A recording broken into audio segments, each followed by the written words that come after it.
All right, we're starting the thing. We're on the fashion stage, which is very ironic for me personally. My name is Rizzle. I'm not going to go through all the stuff I've done in this space. You can check me out if you want to, but we're here to talk to the panelists about is CryptoArt dead, which is also a very weird topic considering we got an audience full of crypto artists and several artists on the panel. But I'm going to pass the mic around real quick and let them introduce themselves and we can get this thing rolling. Hello, I'm Daniella, and I have a background in PR communications, software development, and art. And now I'm utilizing those skills to build a narrative for artists who are building on-chain, producing art on-chain, and also physically with a traditional background. I believe that those artists tend to fall to the side and not get the attention they deserve. So I think it's necessary to platform and also to translate complex and deep concepts into a very simple, succinct way. And so I help with that. It's called Unveiled Society. And I'm looking forward to having this beautiful conversation with these artists to my left. I got it. I'm Andrea Chiampo. I'm a former concept artist for the movie industry. And I spent about 10 years working at creatures, aliens, landscapes, whatever was like required by director or whatever the production was asking to visualize from a text or an idea. So from the abstract to the concrete. Since 2021, also thanks to NFTs, I became independent and now I focus on bridging antique techniques with my technology, which is mainly digital sculpting. And the project is called Future Past. And as I said, I'm really keen to like discover and research what it's been done in the past and bring it to the future in a different way. Good. Hey, what's up? I'm Toomuchlag. I'm a Swiss digital artist, I guess. I've been doing NFTs for a few years now. I do mainly 3D fantasy art with animation and custom soundscapes and blockchain mechanics. So a lot of my work has either interactivity or a gamified aspect to it, and it like challenges you to play with it. And I also collect digital art, so we'll see if it's really dead or not. But yeah, I look forward to this conversation. Yo, awesome. Thank you guys so much. Actually, I was going to start off. I wanted to get a poll from the audience about who actually thinks crypto art is dead, because I have a feeling the answer is not very many people actually think that. But Danielle actually brought up a good point right before this, where the definition of crypto art is like sort of muddled in the first place. So what are we talking about is dead or alive? And what is crypto art? Maybe we need to start with like this big abstract thing. Hey, Danielle, would you like to define it? No pressure. Okay, so I'm going to say what I think it is, and then you're welcome to challenge me. So essentially, my interpretation of crypto art is that it's a movement. It was born out of an underground movement, which was about identity and ownership. It had a very specific theme, which was anti-traditional finance. And so a vibe and a culture and, you know, an existence was born out of that. And then there was a spring of art which represented and spoke to that truth. And that was the inspiration. And that was sort of the birth for the NFT as we know it now. But then there's a generalization of digital art can not speak to that point. Yes or no? I think that's a good point, and I agree with some elements of what you said as well.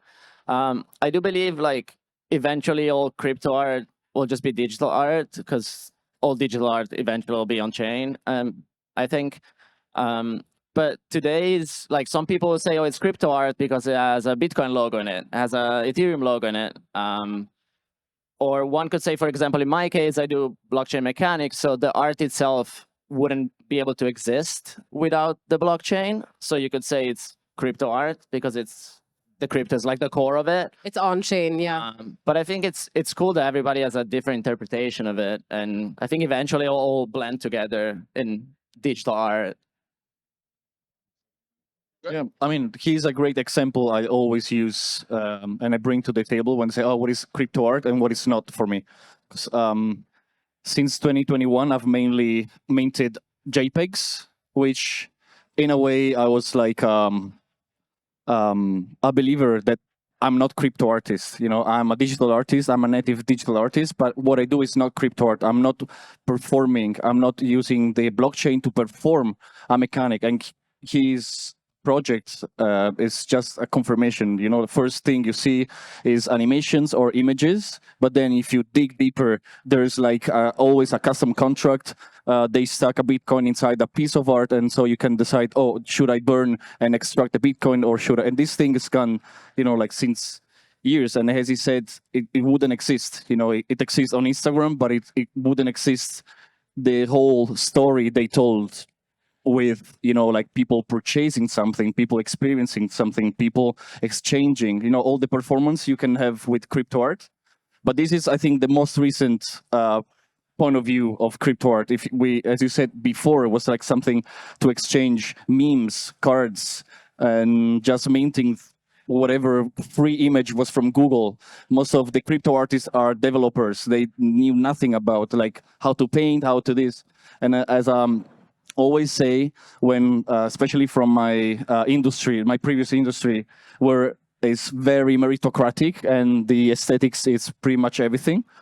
And they say, oh, why you like even spending time in a place where your art, it's not even well seen somehow. The more you do sketchy and the more you are unknown, the more you can be the one who made it. You know, crypto art helps you to be from no one to someone.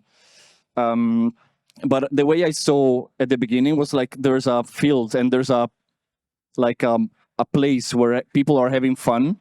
And as a dancer, let's say, I go there and I see everyone is not dancing the proper way.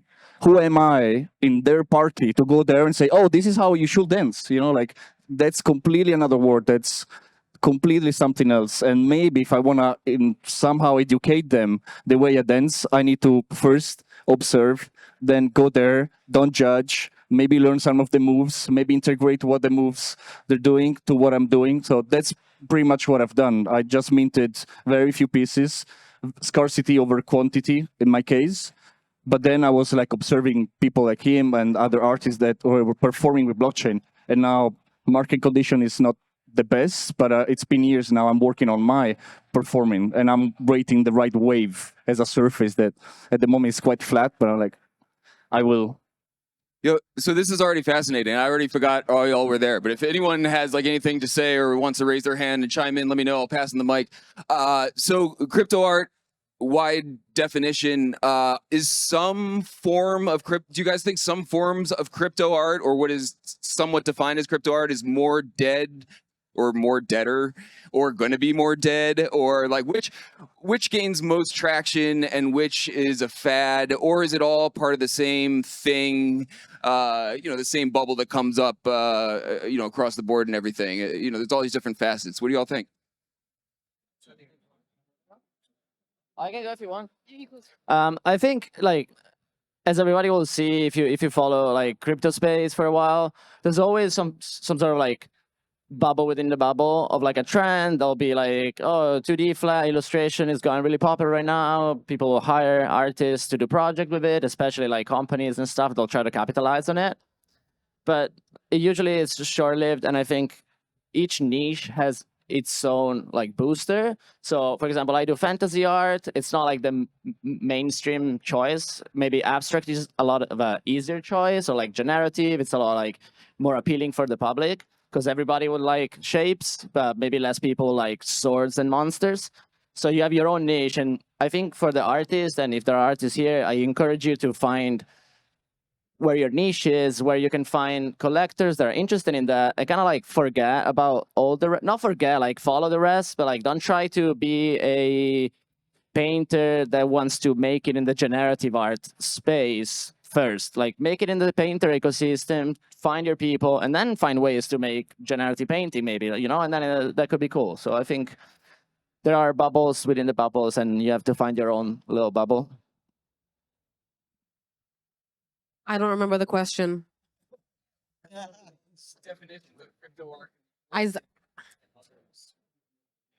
I mean, I think that's natural. We're constantly evolving and our taste levels are evolving. and external circumstances like COVID or whatever else comes our way, financial markets are constantly affecting our taste levels. And I think because we're interconnected on Twitter, X, we're kind of sharing a hive mind. And so we're influenced by each other, and like fresh movements happen, and we kind of lean either left or right. So I think it's natural for some to kind of go a bit numb. I imagine that some people will always exist and like hold that corner and dominate it. But then like the larger collector base, I think will kind of constantly shift like liquid, like in one way or another way, depending. So I think you have to decide, am I going to be one of those people that corners this genre and I'm going to dominate, or am I going to constantly kind of follow where the flow is and make sure that my name is popping up all the time? And I think that's a choice that artists have to make. Yeah. It's funny because everyone I meet like a long time, and they ask me like, "Oh, you still like doing NFTs?" I'm like, "Yes." "Oh, aren't they dead?" And I'm like, "No." And it's funny because like what the world saw, and learned about NFTs in 2021, it was everywhere, like the most Google thing, and like basically everyone knew about it. And NFTs, oh my God. And then there was like this collapse. But the problem is, it was not the art, the NFTs that went boom, it was the PFP. And now people almost ashamed say, "Oh, no, PFP is not art." But at the time, everyone was claiming, "Oh, this collection is a masterpiece, is a grail, is a whatever." So that's what we brought, into the pedestal to the world, because it was the speculative only, basically, like aspect. But yeah, again, it's funny that the world knew NFTs only for the PFPs, and the 101 art or the lower editions or performance or whatever is still there, builders and background. Money, of course, is an aspect that made NFTs famous, but I think the definition, the word learned about NFTs in 21, that's dead. Maybe it's another wave, maybe, but that concept, I think, is gone, because it's like a little kid that touches the oven, like a few times touches, but then once he learns, that thing hurts, you're not going to touch it again. So I'm not sure collectors will come back on the same way and collect on the same way the crypto art. No, I agree. I think you're all circling around the same type of point, that the market constantly shifts and changes, and people need to find their lane or pick a bunch of them and find their path forward and everything. So can anyone make a convincing argument that crypto art is dead? Can you? Sorry, I just saw you go like that. Yeah, go ahead. That's brave, man. You looked ready. Basically, what really strikes me about... Okay, sorry. What really strikes as a difference between the classical art world and the NFT world is the relationship that collectors seems to have with artists, which, in my opinion, has driven this world in a different way. I wanted to ask you if you had any collectors that inspired you, helped you, gave you advice. How did that change your career? How did that improve or made it worse? Did they influence you with decisions that eventually, didn't give you the expected results, etc.? So this is the aspect, because I think this is a game changer here. The fact that I actually can collect and see you. You could never speak to people. Most of them are dead anyway. So unless you collect more than art, you can't have this kind of relationship with somebody you have a passion with, because you share what they're creating. And to me, it's amazing. So that's what I wanted to ask. Thanks. Dude, this is a great question, and I share your sentiment exactly. It does not make a convincing argument that crypto art is dead. However, I would like to hear their answers to this question. Yeah, I think the relationship artist-collector is really important in the space. And I think that is where, as an artist, you have to be, because obviously that's my first point of view, you have to be really careful how you weigh that relationship, because you can find like really good collectors and different type of collectors. So you need to figure out like what their interest is. Are they really interested in being a patron of what you're doing, of your work? Or is it more of a financial decision, which is fully respectable and it's very welcome as well. It's good for the artist, it's good for the market. But maybe if it's more financially driven, that the artistic collaboration that you could get from said collector is probably weighted differently. That if someone is actually a patron of your art and has been following your journey and your career, and their inputs will be a lot more beneficial. But it is something new, and I think we'll have to wait a few hundred years to see how this changes art in general, because the way it's growing now, it's very experimental. So we don't really know the result of this connection between collector and artist, and how much it will drive artists to cater to the collectors. Dude, it's so funny that you said that. I was just having conversations last night that I was like, I think we're about 100 years early to really figure out how this shakes out. Actually, Unveiled Society, what I'm building was, the first layer was a thesis about the Renaissance, which is kind of obvious. But then the whole point of that was researching a bit deeper as to what happened in that time. And what was interesting is that there was the Black Death, which happened. You guys, you're both Italians, right? So please, you're gonna correct me if I have any dates wrong or anything. But there was a Black Death, which coincided just before that. And then Lorenzo de' Medici inherited the family bank, and he was interested in art and poetry. And he was like, you know what, I wanna invest in some of this. And so he started finding some philosophers and people and trying to dig into archives, and was kind of like at a cap because there was only so much information available. And then it was the very end of the Byzantine Empire at that exact same time. And there was this rush of philosophers that brought transcripts and whatever they could carry into Rome. And so there were these families that were able to invest and to build upon this. And he was hosting artists in his villa, you know, and just like living with these guys and planning what the city should look like and investing in philosophy. But other than that, and having patronage, there was a data transfer which happened. And there was a re-remembrance, and at that time it was like the watch was invented and the mirror, and you know there was this shift from the church to humanism, and like it's celebrating being. That's why there are so many naked bodies. And I think that now we're at a moment again where everything is converging, and we have this data transfer which is happening. We have access to so much information about ourselves and a re-remembrance. And I think that's going to affect this wave, but I think we're just at the very beginning. So we're witnessing like this massive like sharding of taste levels and perspectives, which is natural when you have access to so much information and AI. But I think it's going to take a couple. So the idea of Unveiled is, how can you help to record something and preserve in a longevity way that whatever sentient being or people look back in 500 years and they say, that spoke to that moment. So I think that's quite interesting. So I think we're in a data transfer moment, which is going to deeply affect our taste, our behavior, our creativity. And I think people who are building something now are actually going to be in books more than you think you are. I don't know what to say now. I mean, to answer his question is, I think those years have been really important both for collectors and artists to exchange data about something. As an artist, I didn't know, and as a collector, they didn't know.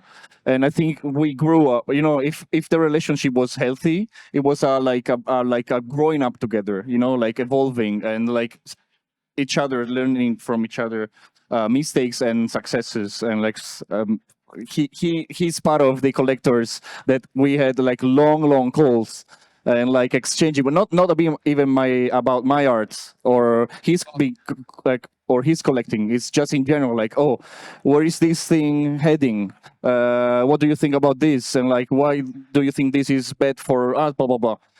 Just like I don't know, Discord, Telegram, whatever is the new villa, if you want to say. It's like this place where you can gather people and exchange knowledge, and I think it really helps. You know, so dead or not dead, I think we all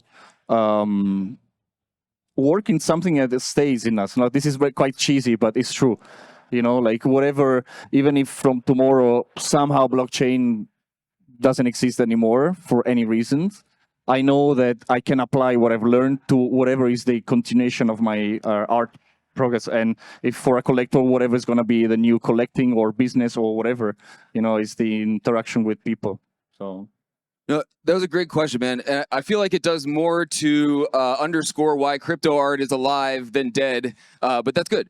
Can anyone? I still want to get back to this. Can anyone make a convincing argument that crypto art is dead? Like anyone? Anything. I had a feeling this was going to happen. I should have loaded the audience with some hecklers or some haters or something so we could get some controversy going on here. But I had a feeling this was going to be preaching to the choir. So if the question is crypto art dead? To me, it begs the inverse question: when did crypto art become alive in the first place? And I feel like that sort of has different answers for different people. There are some pivotal moments in the industry that I feel like I'm going to leave my opinions out of it, but galvanized a lot of people that sort of made people think this is when it became a thing. But I'm curious to hear the panelists' answers to, and it's probably a personal answer, just when it became most alive to them and when it was put on their radar and when they actually believed that this was a thing that was here to stay. Well, sorry, I'll give you like my short answer about it.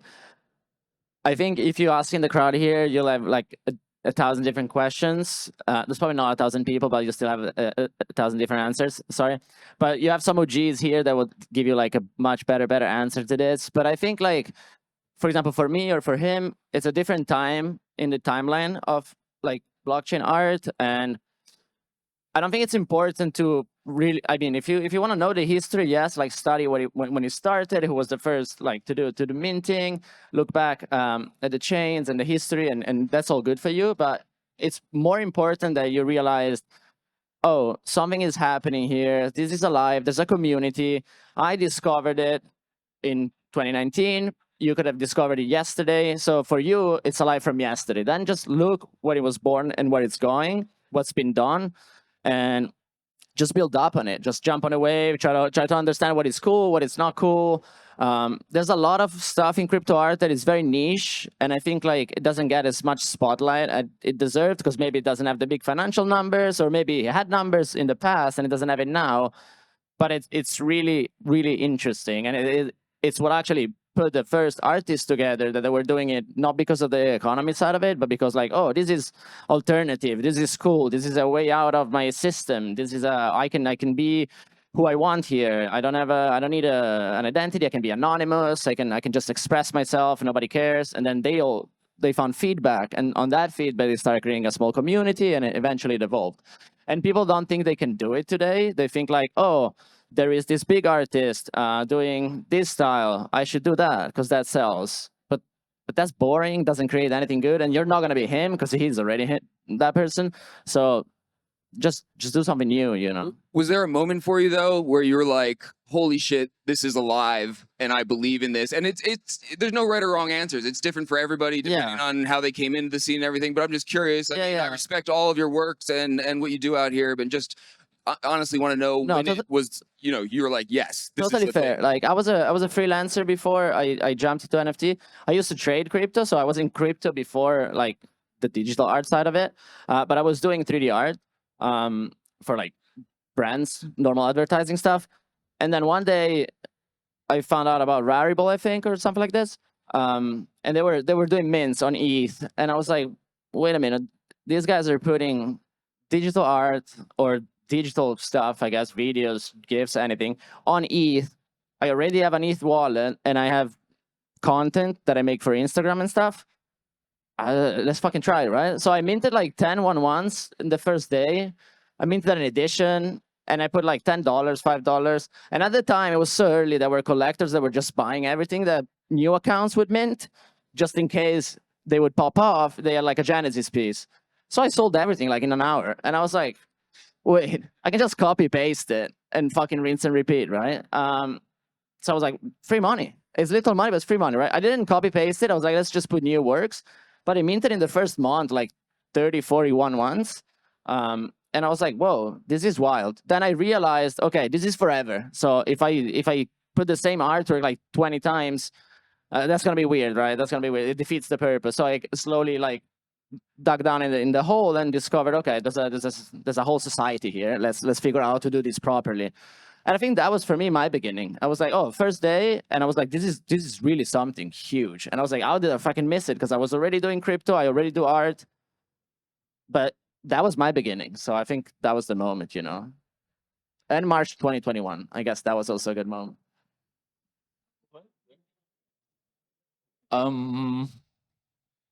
It's not.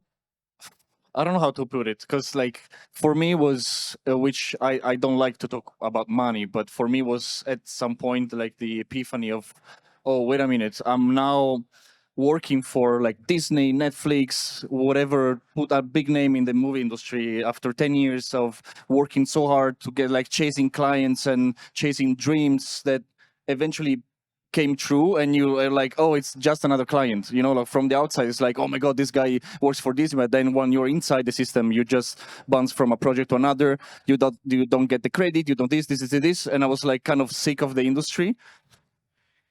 But of course you have to like make a life, you know, and before NFTs there was no alternative. You want to become a contemporary artist, be ready to be in that kind of tradition. For me it was like sick, no, I don't want to be part of it. And then actually NFTs, I was a watcher for many months. Like I think I heard about NFTs late 2020, and I only minted in April 2021. And then I explained why I only accepted offers in September 2021. So I was observing, and when I saw like people making it, you know, and eventually not long term, because in crypto is long term, like a few months is long term. I saw people like with consistency, like getting like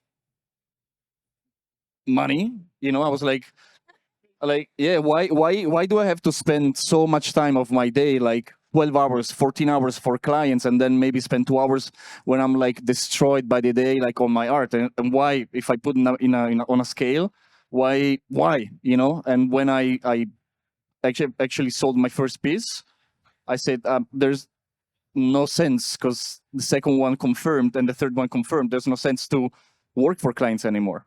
And that was like the train. And it's not the money aspect, but it's just the independence that was, yeah. And now, even if it's not as in 2021, I don't care. You know, I'm unlocked the freedom of like, oh no. I no matter what, I'm gonna stay here and work. I'll very, very briefly answer. When did I discover crypto art? I have to say that I discovered it later on. I was interested in crypto before, DeFi summer days. It was like trading a little bit, but wasn't really active or really friendly with anybody that was into NFTs.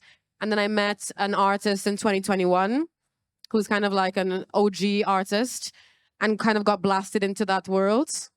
But even so, I have to say that unless you have a few like contacts all the way in, and you're sort of on the outside, it was after the first bull run and the Beeple sale.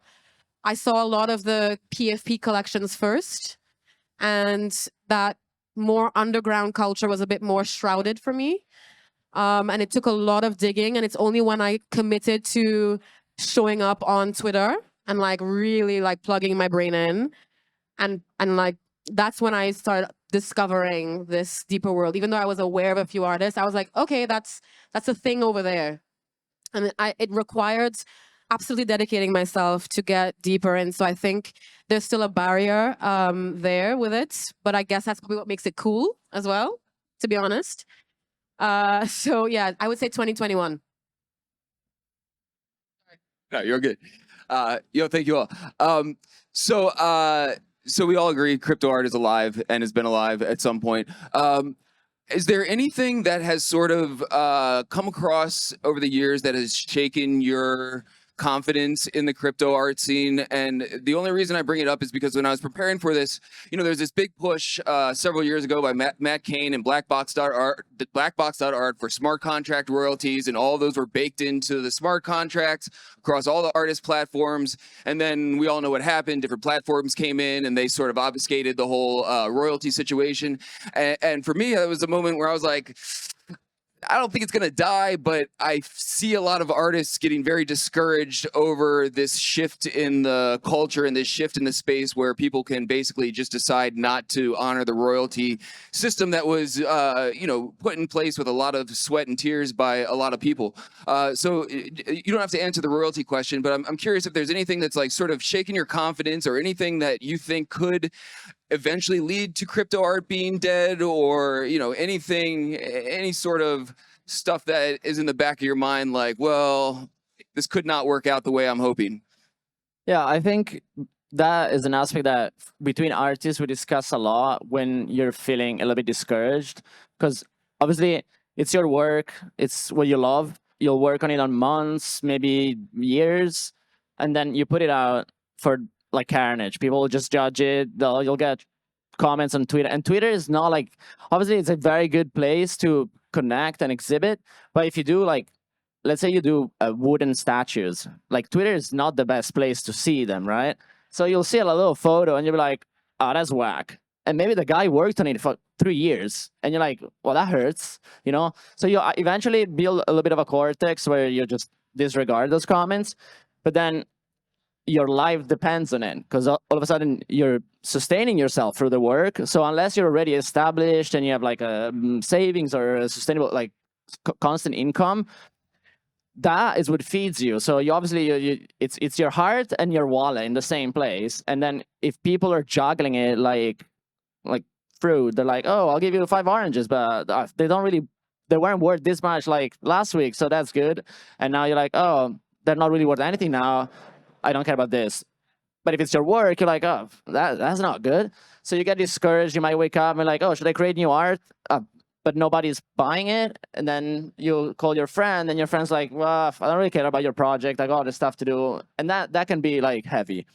So you have to believe in what you're doing, be really passionate to the point where you'll wake up and be like, oh, things sucks right now, especially now. Now it's a good moment, right? A lot of the NFT market is staler than before.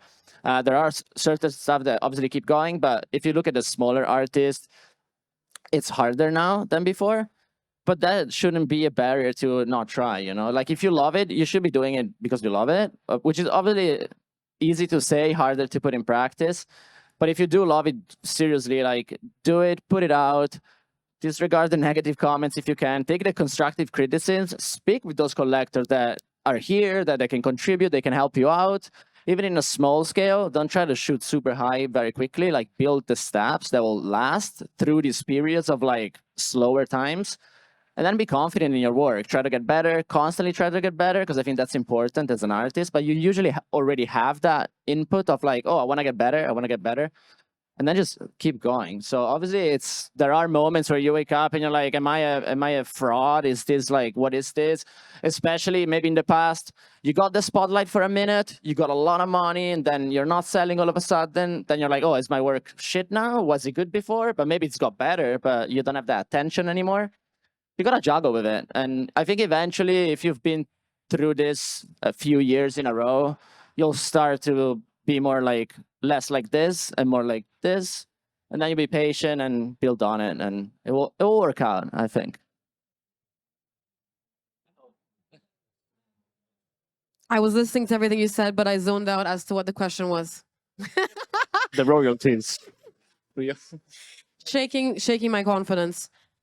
No, I honestly, no. I think there's a lot of disenchanted people. You log on and you see people complaining, and I get it.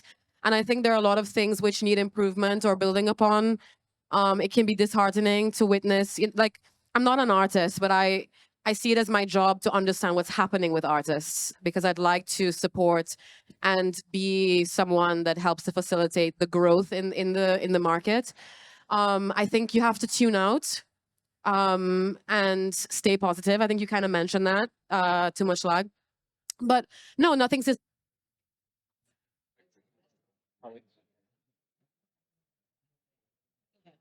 Don't. I'll be quick. I think that you have to stay positive and tune out the negativity and focus on what you were saying, your passion. And I think that's all we have is passion. I think we're done. So we got 5 minutes. She said that 5 minutes ago. Yeah. Anyways. No, so I don't feel disheartened. I think that it must be tougher to be an artist, though, because you're kind of pulling your soul out there and you're having to like bare yourself and your creativity. And every time it doesn't pick up, it feels like a rejection. And I think that must be really, really tough. But I think every industry is like that. And you have to like get really, really ruthless in what you believe in. And then, because it's usually the confidence and the gut that attracts people to your art and to your creativity anyways. So I think just focus on that, and no, I'm not disheartened. You want to say? Just because you mentioned the royalties, I think you're right. It didn't discourage me, but it changed my view for the future, because I had so many projects where, you know, my plan was to keep the one-on-ones as let's say a Kickstarter 3.0 point of view, like someone purchased this, it helps making things happen on my side. But then my dream was to at some point like make the art like almost free, and with mechanism get back in royalties. Like, why should I gatekeep with some projects, you know, where everyone can get it? Then it's the market to decide, and then you can make money out of the secondary market. So this thing is gone for now. I don't know what will happen, but I had to reassess my goals and targets for a huge part of projects I had in mind. But rather than that, I think they said everything. Stay positive, and vision is over everything. Quality is over everything. Long-term vision, quality, it's what you need, and identity. Because like if you lose the identity, you're gone. You know, if you lose money but you still have the identity, you no matter what, you keep doing it. You know, like, or whatever you're gonna do as a second job, first job, or whatever, you're gonna still have your identity as an artist, and you will be not happy, but at least you will have a goal to flip. Dude, thank you for the royalty comment. I think if nothing else, it made a lot of people shift their approach to how they were approaching their collections and making art, and with that in the back of their head and royalties not being a thing anymore. We're just about out of time. I'm going to do one more like rapid fire question. Maybe we can just keep it to like a sentence or so, and we'll just pass it around. Is there anything for y'all that would make crypto art even more alive or thrive for you personally in your, you know, what you do in the space and everything? Like what would help you, or what would make this even more alive for what y'all do? You're going first. I think like the first point for me would be accessibility. Like, it's really hard to get into crypto. You try to explain your friend, and then you're like, oh, just buy it. And there's like, oh, there's 25 steps you got to do to buy it safely, you know? It's getting a lot easier, like the last few years, a lot of apps, a lot of like ways to just from your phone, you kick in, but then you have to protect yourself. So I think accessibility is the first one. And then appreciation, because I think like we make the mistake to, because it's digital and we don't have the physical, it's longer than a sentence, but I'll be short. We don't have the physical canvas that it's really sick. Like, I think screens are cool, but I don't know, my art, it looks cool really big. And on a screen, I don't know. When you go to the movies, you want to see the movie on a fucking huge screen with good Dolby sounds. You want to be like immersed in it. You don't want to be like, there's a stand and you're like, oh, that's cool. And maybe it's like $1 million and you're like, oh, cool. So we need like proper instrument to display immersive art. Some people have experiences. It's not just like photos, you know? So we need that and accessibility, and then I think it'll go crazy. I agree, and also I think it's very important to remove the gap between art and crypto art and digital art. You know, like it's like, oh my god, this is a great, oh my god, this is so, and then you realize that maybe 30 years before blockchain was there, digital art was still, you know, was already like a thing, huge. And so I think once we remove labels, maybe we will not be, oh, that's crypto art, oh, that's digital art. It cannot be on like museums, or even if it's there, it's not just a monitor. So I think I aim at least I don't have to identify as an NFT artist or crypto artist or digital artist, even artist in a way. I create, but if society really wants to give me a label, I prefer to be the artist, not the whatever is the second or first thing. I have one word, and I think it's narratives.